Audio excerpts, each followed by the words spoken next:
Good day and welcome to the Venky Limited Q4FY23 earnings conference call hosted by ICICI Securities. As a reminder, all participant lines will be in the listen-only mode. There will be an opportunity for you to ask questions after the presentation concludes.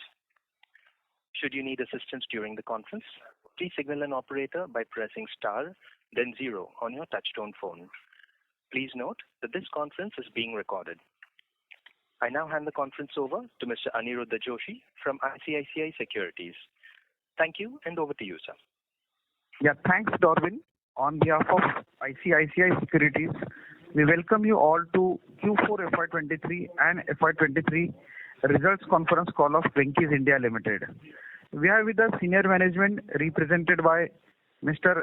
N.K. Toshniwal, General Manager, Oilseed Segment, Dr. Vijay Tizare, General Manager, Poultry Segment, Dr. P.G. Pedgaonkar from Poultry Segment, Mr. Deepak Khosla, General Manager, AHP Segment, Mr. J.K. Handa, Chief Financial Officer, and Mr. Rohan Bhagwat, Company Secretary. Now I hand over the call to the management for their initial comments.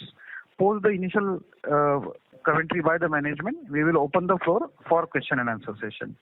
Thanks, and over to you, sir. Thank you, Mr. Aniruddha Joshi. This is Rohan Bhagwat, Company Secretary from Venky India Limited. A very good afternoon and thank you all for joining us today for the conference. The company had published financial results for the quarter and year ended 31st March 2023 along with information for investors on 10th May. I hope you all have gone through the same. Today we have with us the unit heads to answer all your queries in respect of their respective segments and area of operations. Before we start discussing the company's performance, I would like to mention that some statements made in today's discussion may be forward-looking in nature and may involve risks and uncertainties. After the end of this call, in case you have any further questions, please feel free to reach out to the investor relations team. I will now hand over the call to Mr. Jeevan Handa, our CFO, to make the opening comments. Over to you, Mr. Handa. Good afternoon and a very warm welcome. I am Jeevan Handa, CFO. Once again, I am pleased to interact with all of you on the Venky's earnings call. I hope you have gone through the results and the information to the investors. As you have seen, Venky's performance for the quarter and year ended 31st March 2023 has been subdued. In a challenging scenario where the poultry feed cost has been high, there have been some issues in terms of lower realizations from the sale of day-old chicks and grown-up broilers. Added to these factors, the performance of oilseed segment has also been affected due to lower realizations from finished products, that is, de-oiled cake and oil. As far as the current quarter is concerned, not much improvement has been seen in the month of April. Realization from the sale of poultry products has not been seen any major improvement. However, we are hopeful that the overall scenario will start improving in near future. Prices of poultry feed have declined by a reasonable percentage, and we hope that barring some external factors, the feed prices may not see big increase till March 24. With this briefing, we now would like to answer your questions. You may please go ahead with questions. Thank you. Thank you very much. We will now begin the question and answer session. Anyone who wishes to ask a question may press star and 1 on their touchtone telephone. If you wish to remove yourself from the question queue, you may press star and 2. Participants are requested to use handsets while asking a question. Ladies and gentlemen, we will wait for a moment while the question queue assembles.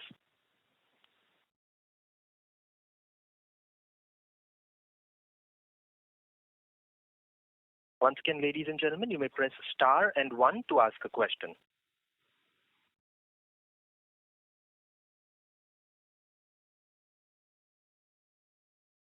The first question is from the line of Akshay Krishnan from ICICI Securities.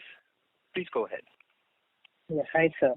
This is Akshay. So just wanted to understand what is the traction on the Horeca segment you're witnessing as in point?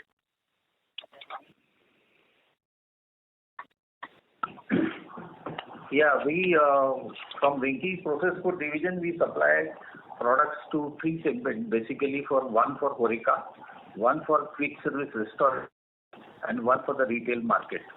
So these three segments are there, and when we supply to HoReCa, in HoReCa also we have two sectors. One is fresh chilled chicken with fresh chilled boneless chicken that we supply to the various restaurants and caterers, and also we supply frozen processed food products which are used for their own preparations for HoReCa sector. But in addition to that, lot many people consider HoReCa sector also as a QSR sector. So let me update to you that we are supplying to around 8 QSRs, which includes KFC and Pizza Hut, Taco Bell, Nando's, and Venky's Express, Venky's Experience, McDonald's. All these organizations are there, and we supply to these people also. Thank you, sir. So I just wanted to get some light on the RM outlook. So how do you see the price moving, and what is the overall outlook, and what will be the margin trajectory in the near term?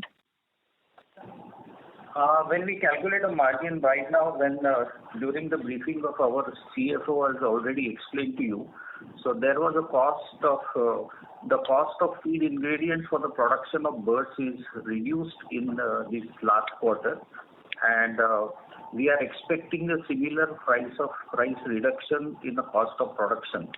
And when there is a reduction in the cost of production, particularly for quick service restaurant chains, with some of the leading quick service restaurant chains, we have open costing with them. We share open costing.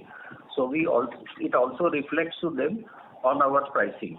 And we keep some margin percentage always with us while we supply the products. So are we witnessing any inflationary pressure even going forward? Like, what will be your trajectory into it? Yeah, there is a increase in inflation rate because of power, energy, water cost, and labor cost. This inflation we always consider while we prepare the costing sheets. But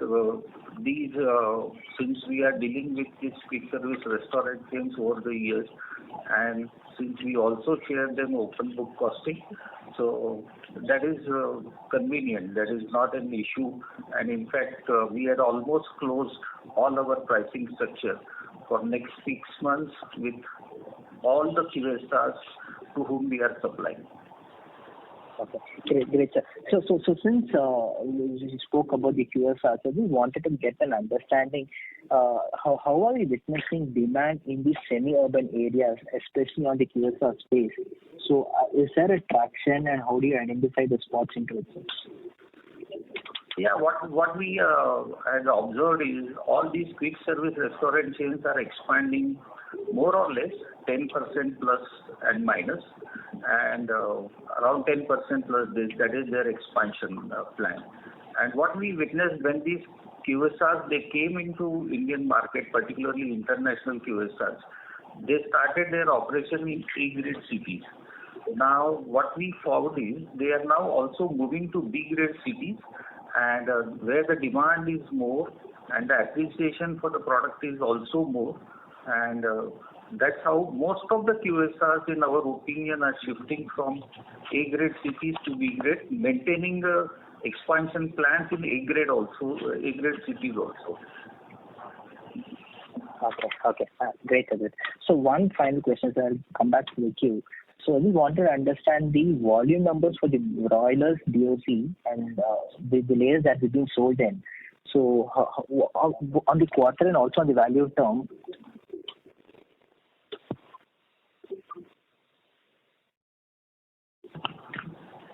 In regard to broilers, chicks, day-old chicks, which are we selling, last year we sold almost 11.31 crores against previous last year of 10.56 crores.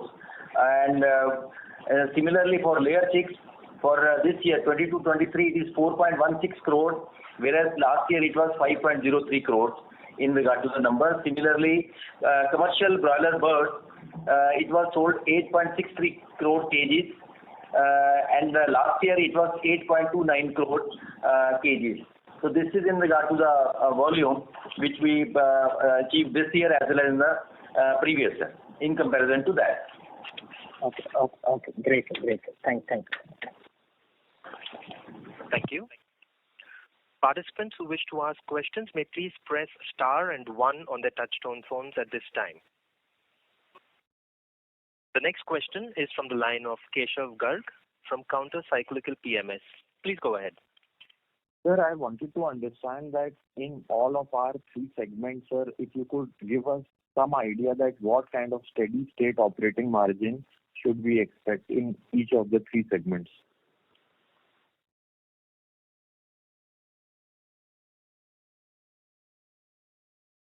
Hello? Just a moment. We are just coming back.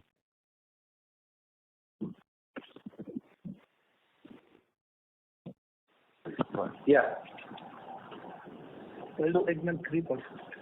One segment 3%. So there are 3 segments. One is poultry and animal health product segment, and then oilseed segment. So in oilseed segment, there is a reduction in the percentage of margins because the raw material prices were on the lower side, and there was no opportunity in regard to the stocking and all those things. Here the percent of margin in oilseed division, we can normally expect a 3% margin on the in the terms of value. And second thing what happened is this is a commodity business, so there's a opportunity benefits are also there, which whenever it arises, that could be the additional for the division. Right, sir. Poultry and animal health product margins? Yeah, animal health is very stable business, and it's a margin of around 21 to 22% annually. That's the margin. Yes. And so lastly, poultry? Yeah, with regard to poultry, if you go through our past analysis from last 6 to 7 years, you will find that there will be exceptionally high profit and sometimes it's exceptionally low profit. As purely this poultry business is dependent on the raw material prices. So in our commentary also we have commented that the prices of soya and maize, basically that decides the margin of the profit with regard to poultry business is concerned.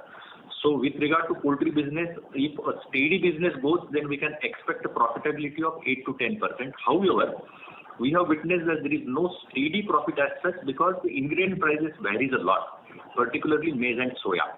So last to last year, we have witnessed soya price as high as 100 rupees. And today, the same soya price is around 50 rupees. So we can see a lot of variation with regard to ingredient prices.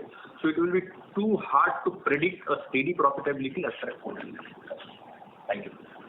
Sure, sir. Sir, also lastly wanted to understand so that in our investor presentation, we have mentioned that non-volatile or less volatile manufacturing activity was approximately 71% of sales and 29% or 1240 crore came from basically volatile segment.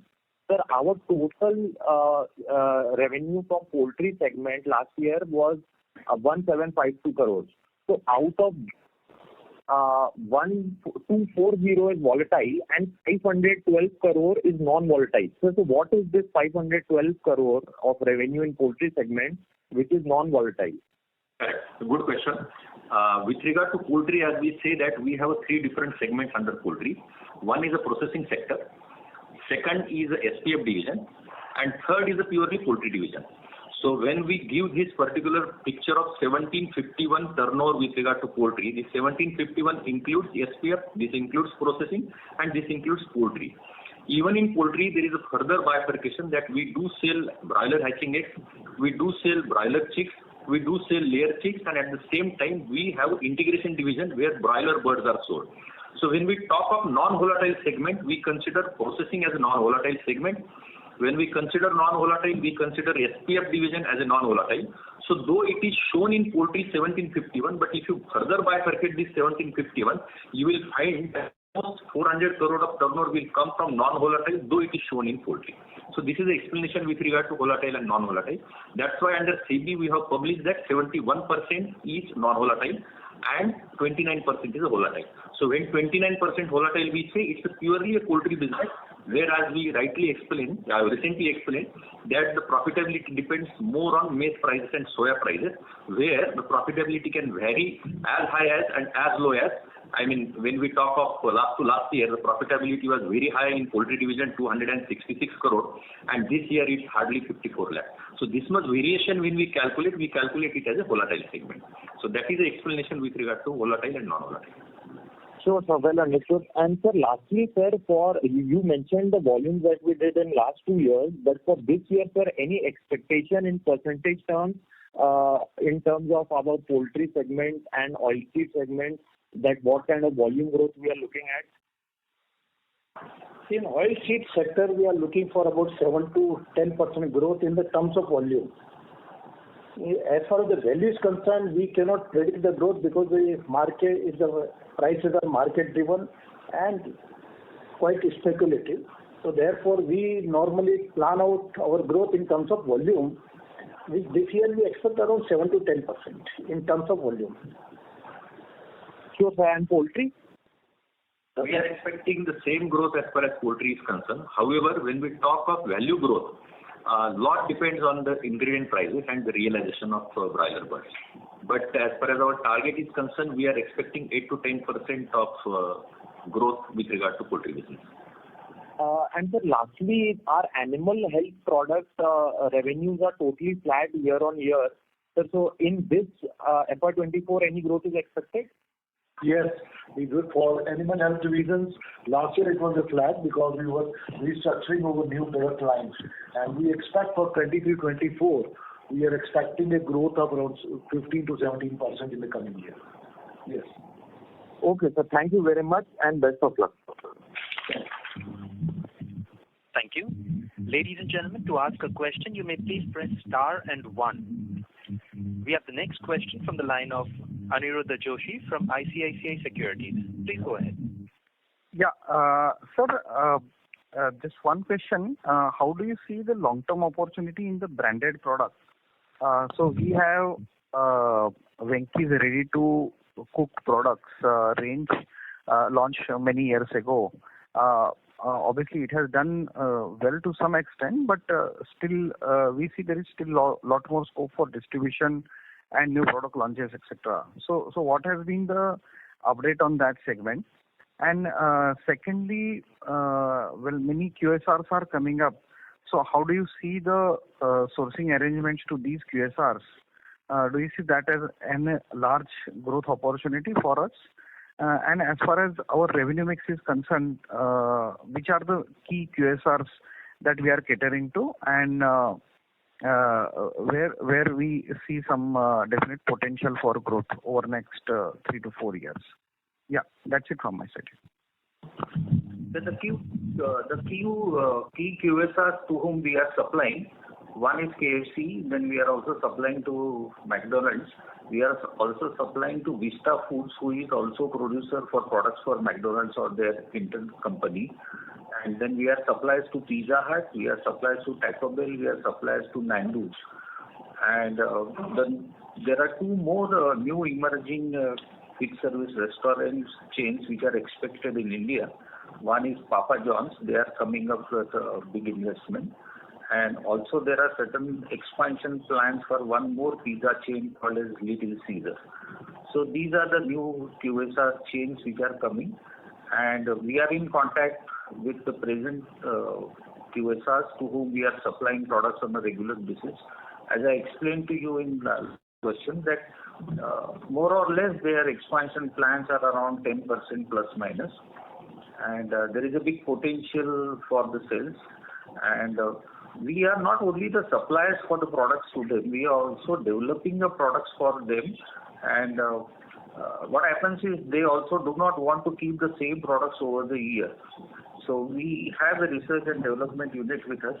We work with their chefs and their executives, and we develop new products range for them.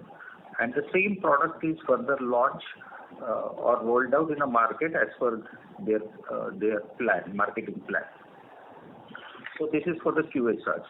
For the retail chain, we are already present in more than 6,000 retail outlets all over the India, which covers A, B, and C categories of cities. And of course, yes, there is a good expansion plan for us, and there is also a good expansion scope for these products. What we recently started, actually after COVID or during the COVID, the business model is slightly diverted, or I will not say diverted, but we have an addition of the new range of same range of the products to be marketed through e-commerce. So now we are supplying our products to Swiggy's, Big Basket, Grofers, Zepto, and Danzos.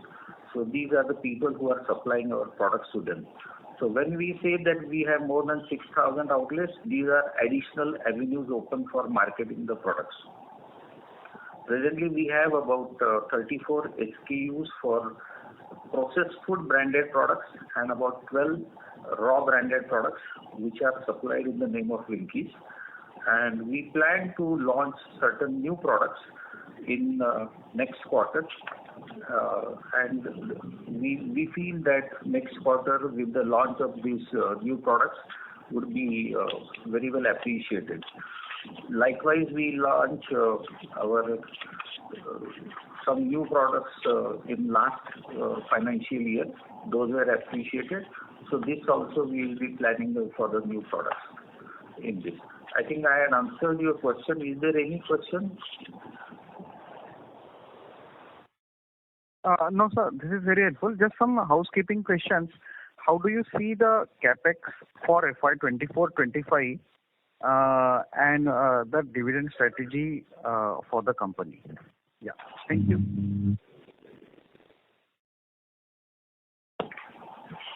In regard to the capital expenditure for 23-24, it is a routine expenditure. Only one new project has been started, which is of animal health product. The estimated cost of the new project is to the extent of 50 crore rupees, which shall be funded from our own generations only, and no new funding is being taken. In regard to the dividend, that will be decided by the board. Yeah. Thank you. Thanks. That's it from my side. Very helpful. Thank you. Thank you. Participants who wish to ask a question may please press star and 1. The next question is from the line of Harsh Mantri from Flute Aura Enterprises. Please go ahead. Hello, sir. Sir, my question is that since our business is very much exposed to volatility and pricing pressures, so what all measures are we looking at to mitigate that effect, and any strategic potential move which can help us insulate from such type of volatilities in pricing? Yeah, if you go through the strategy of Venky's from last few years, burden as far as volatile sector was concerned was more than 45 to 50%. So the more reliance was there on a live bird sale and more reliance was there on a chick sale with regard to broiler and layer. So slowly we have moved from this volatile sector and we have increased our businesses in non-volatile sector, in particularly processed food, in particularly segment, and in particularly AHP segment. So all that put together, by keeping the poultry and the quantity and volume and value, to make sure that other volume and other value increases. So by that way we are reducing a percentage of volatile and we are increasing a percentage of non-volatile. That definitely will take care of uncertainties and that definitely will give some steadiness as far as overall profit is concerned. That is our strategy and that's where we are following, which is evident from last 2-3 years results. Sir, any future diversification in terms of extending our offerings?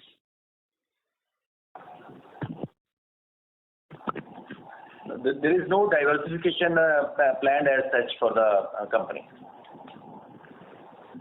Okay, sir. One more question. In terms of our inputs, as you mentioned that the prices of maize and soya have been roofed up in the last year.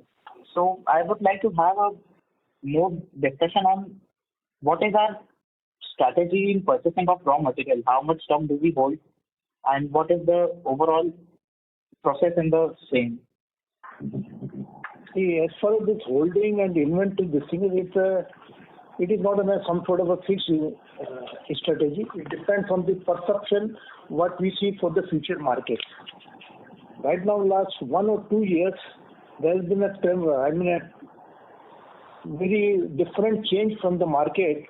Earlier, whenever the arrival of crop used to be there, the people will stock the material, and in the off season, maybe April, May, June, the prices will shoot up, and the benefits will be accrued on that account.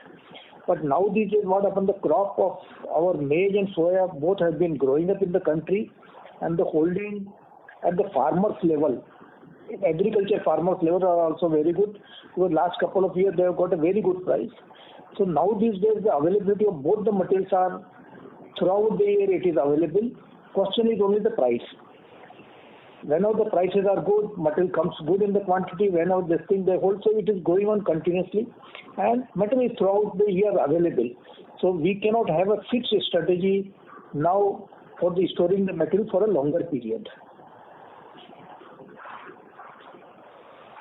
Okay, sir. Thank you. Thank you. To ask a question, ladies and gentlemen, you may please press star 1. The next question is from the line of Keshav Garg from Counter-Cyclical PMS. Please go ahead. Sir, I'm trying to understand, sir, you explained about the raw material prices due to which we got hit. So, but as far as the demand-supply equation is concerned in poultry products, especially in broiler chicken, let's say, so what is the demand supply, sir? Is there an oversupply? And if not, sir, then why is the industry not able to take price hikes? Yeah, thanks for this question. For this, I would like to take you to the broiler bird prices of last 3 years. When we see the last 3 years prices post-COVID, we can see that during the period of COVID, the broiler prices or the realization to the net farmer was approximately 70 to 72 rupees. So that 72 rupees benchmark has gone to 78 rupees to 80 rupees. So ideally, this should have added 8 to 10% of the profitability. But unfortunately, the prices of maize and soya, which then was around 15 rupees to 16 rupees, has moved to 22 rupees to 23 rupees. And the same with regard to soya, the prices which were somewhere around 35, 36 rupees have gone up to 66 rupees and 67 rupees. So when your input cost is going more than 20%, the realization ideally should go 20%, but that never happens in consumer market.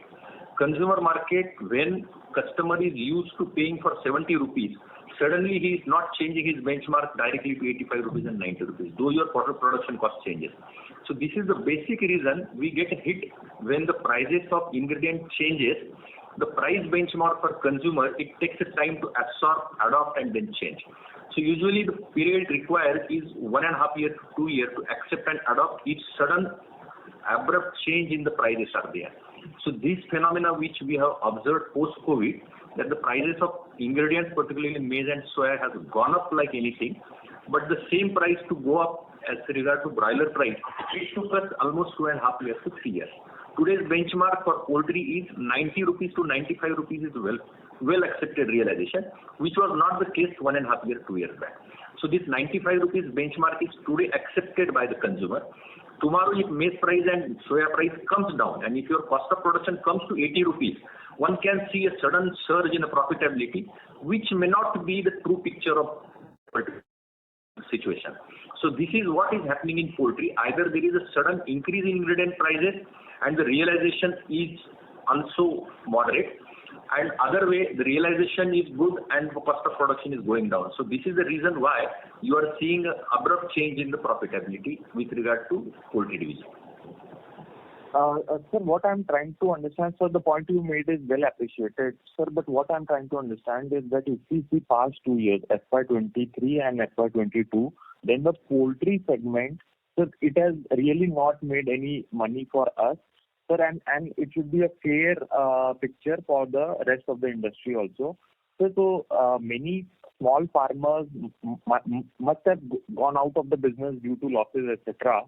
So that would have reduced the supply, sir, and as the demand is quite steady, so will that not lead to increase in basically prices and realizations of poultry products?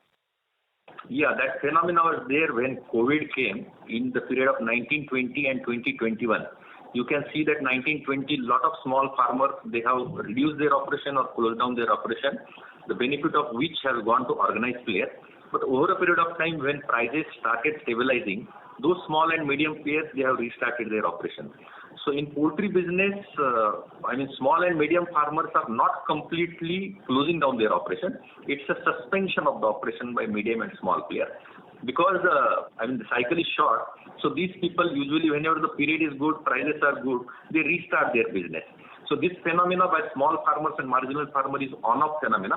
It is not completely on or it is not completely off phenomena. So this is the reason why you will find that there is a regular increase in the consumption, which is to the tune of 6% to 8%.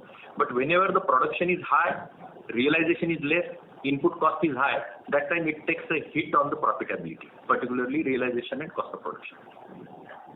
Sure, sir. And so lastly, wanted to understand, sir, that even though on the poultry side, broiler side, things are lukewarm, sir, if we look at egg powder exports from India, they are probably at an all-time high, and all the companies in that segment they are really, I think it's the last 1 year is the best ever year for them, listed players like SKM, etc.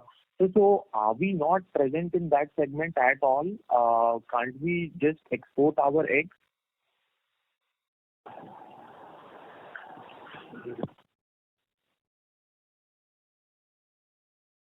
Yeah, actually, your point is valid and well taken. But thing is that right now your company is not into egg processing segment. Okay, sir. Okay, sir. Thank you very much. Thank you. Participants who wish to ask questions may please press star and 1.